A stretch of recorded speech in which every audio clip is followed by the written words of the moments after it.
എന്നിട്ട് ഓടിക്കണത്. എടാ സഞ്ജീവ രക്ഷിക്കടാ, വണ്ടിയൊക്കെ മാറ്റിയിടാ.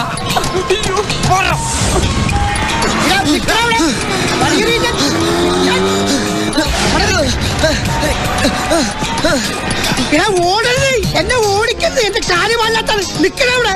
എടാ ബൈക്കുകാരെ എന്നെ കൂടെ കൊണ്ടുപോടാ.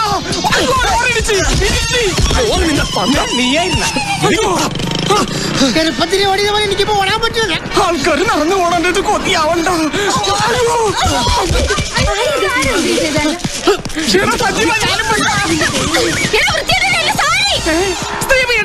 ഇന്നാ ചേച്ചിയെ പിടിച്ചോ.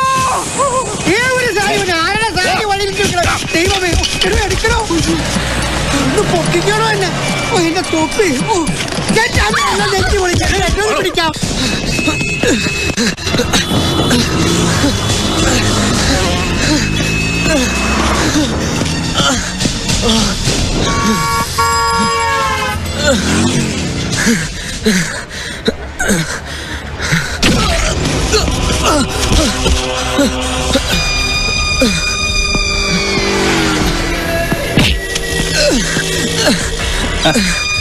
ഊതിക്കാച്ച് പെരുപ്പിച്ച് വെച്ചിരിക്കുകയാണല്ലേ, നല്ല അസല് മസില്. എന്താടാ നോക്കി പേടിപ്പിക്കുന്നത്? ഓ അത് ശരി, നിനക്കെന്നെ തിരിച്ചു തരണം അല്ലേ? തല്ലടാ തല്ലണം മോനെ, കഴുകറ മോനെ. അയ്യോ സാറേ, ഇനി അവനെ തല്ലല്ലോ സാറേ. മാറാ അങ്ങോട്ട്. അയ്യോ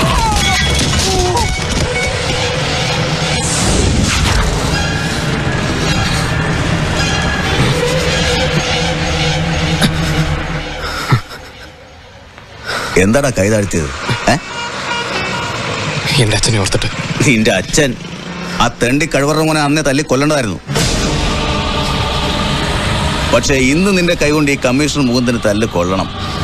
തല്ലടാ, നീ ഭയങ്കര ചൂടനല്ലേ. തല്ല് തല്ല് തല്ല് മോനെ. എന്താടത്? ചേച്ചിയുടെ മോക്കൊരു ഉടുപ്പ് മേടിച്ചാ? ആ ആണോ?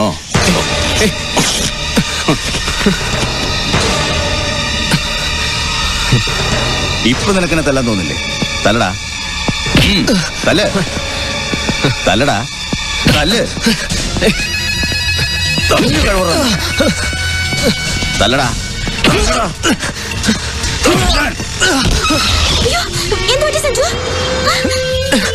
വേഗം വിട്ടോ.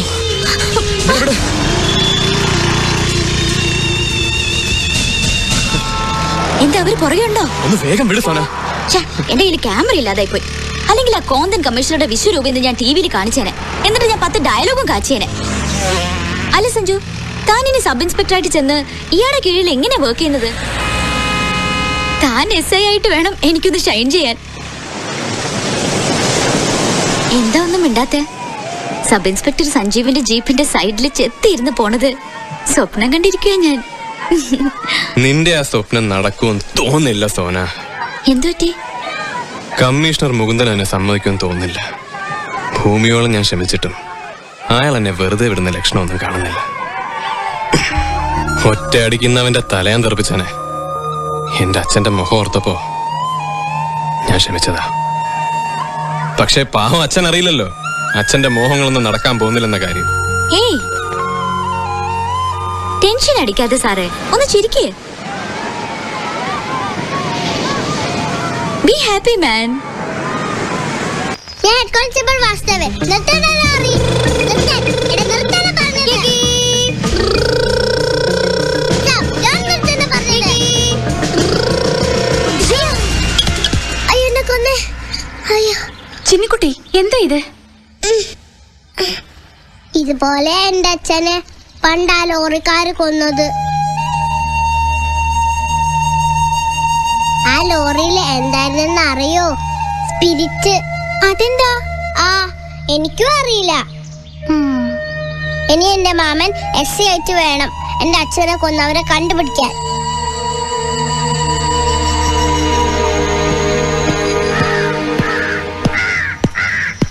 ഹായ്, മാമ വന്നല്ലോ. എനിക്ക് ഉടുപ്പ് ഉണ്ടെന്നോ? ഉടുപ്പ് മാമ മേടിച്ചതാ, പക്ഷെ കടയിൽ വെച്ച് മറന്നുപോയി. മറന്നു പോയെങ്കിൽ അങ്ങോട്ട് പോയി എടുത്താലെന്താ? അത് പിന്നെ ഇവിടെ വന്നപ്പോഴാ ഓർത്തത്. മാമ നാളെ പോയി എടുത്തോണ്ട് വരാം. ചുമ്മാതാ ഇപ്പൊ ചിന്നോള് പറഞ്ഞ ഒന്നും ഓർക്കയില്ല. വേണ്ട, ഞാൻ പിണക്കുവാ. അയ്യേ പിണങ്ങാതെ. സത്യമായിട്ട് മാമൻ ഉടുപ്പ് മേടിച്ചതാ, പക്ഷെ കീറിപ്പോയി. കള്ള, എല്ലാരും കള്ളം പറയാ. ദേ നോക്കിയേ.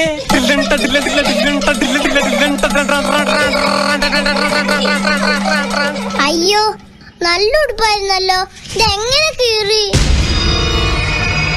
6 മാസം പുറകെ നടന്ന് പറഞ്ഞിട്ടാ ഒരു ഉടുപ്പ് കുറച്ചുന്നത്, അതും കീറുടുപ്പ്.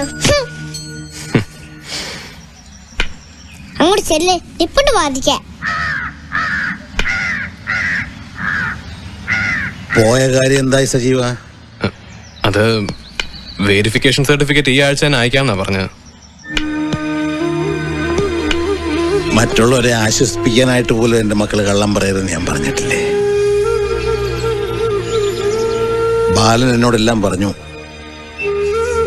കമ്മീഷണർ മുകുന്ദൻ എന്നോടുള്ള പക തീർന്നിട്ടില്ലല്ലേ? ഞാൻ അയാളോട് ഒരു തെറ്റും ചെയ്തിട്ടില്ല. സത്യം പറഞ്ഞു, സത്യത്തിന് വേണ്ടി നിന്നു, അത്രമാത്രം. അതിനുള്ള ശിക്ഷ വർഷങ്ങളായിട്ട് ഞാൻ അനുഭവിച്ചുകൊണ്ടിരിക്കുകയാണ്. ഇനി എന്റെ മകനോടും പക തീർത്തയാൾ അടങ്ങുമെന്ന് വെച്ചാല്. അമ്മമ്മേ, എങ്ങനെയുണ്ട് എന്റെ പുതിയ ഉടുപ്പ്?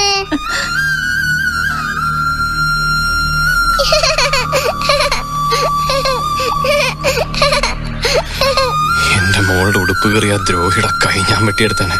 ക്ഷമിക്കും മോനെ, ഭൂമിയോളം ക്ഷമിക്ക. നീ SI ആയി യൂണിഫോം ഇട്ട് വന്ന് എന്നെ സല്യൂട്ട് ചെയ്യുന്നത് സ്വപ്നം കണ്ട് കഴിയാണ് ഞാൻ. അത് നേരിൽ കണ്ടിട്ട് വേണം അച്ഛന് മരിക്കാൻ.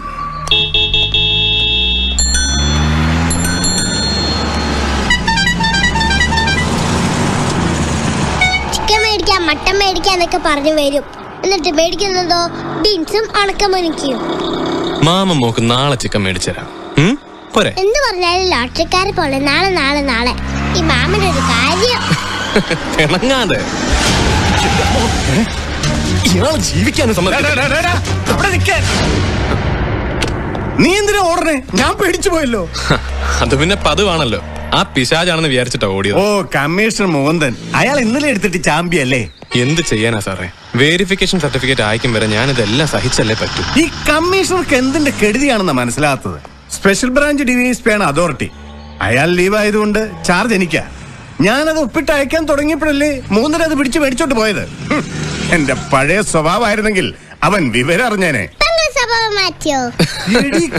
നീ ആള് കൊള്ളാവല്ലോടി. മോനെ സഞ്ജീവേ, പ്രായവും പ്രാരാബ്ദവും ഒക്കെ ആയി വന്നതിന് ശേഷം പൊതുവെ എനിക്ക് എല്ലാത്തിനും ഒരു പേടിയാ. അതുകൊണ്ടല്ലേടാ സൂത്രത്തിൽ ഞാൻ അഡ്മിനിസ്ട്രേഷൻ തന്നെ കൂടിയേക്കണത്. എന്റെ ജോലി എങ്ങനെയെങ്കിലും കിട്ടാതാക്കണം, അത് തന്നെ അയാളുടെ ഉദ്ദേശം. നിനക്കറിയാവോ, നിന്റെ പേരിൽ അയാൾ 4-5 നോൺ ബെയിലബിൾ കേസ് ചാർജ് ചെയ്യാൻ പോവാ. അയാൾക്ക് എന്തു ആവാലോ. മൂത്ത അമ്മാവൻ മുൻ മുഖ്യമന്ത്രി, മറ്റൊരമ്മാവൻ ആസാം ഗവർണർ, അനിയൻ വ്യവസായ മന്ത്രി, പിന്നീട് ഒരുത്തൻ കേരളം മുഴുവനും ഭരിക്കുന്ന അബ്കാരി കോൺട്രാക്ടർ. കട്ടും കൊന്നും പിടിച്ചു പറിച്ചും കോടികൾ ഉണ്ടാക്കിയിട്ടുണ്ട്. എന്നാലും 100 രൂപയുടെ കൈക്കൂലിക്ക് വേണ്ടി ഇപ്പോഴും അയാൾ അടിയുണ്ടാക്കും. നിനക്കറിയാവോ, ഈ സിറ്റിയിലെ ഏറ്റവും വലിയ ക്രിമിനൽ ആരാണെന്ന് ചോദിച്ചാൽ ഞാൻ പറയും സിറ്റി പോലീസ് കമ്മീഷണർ ആണെന്ന്.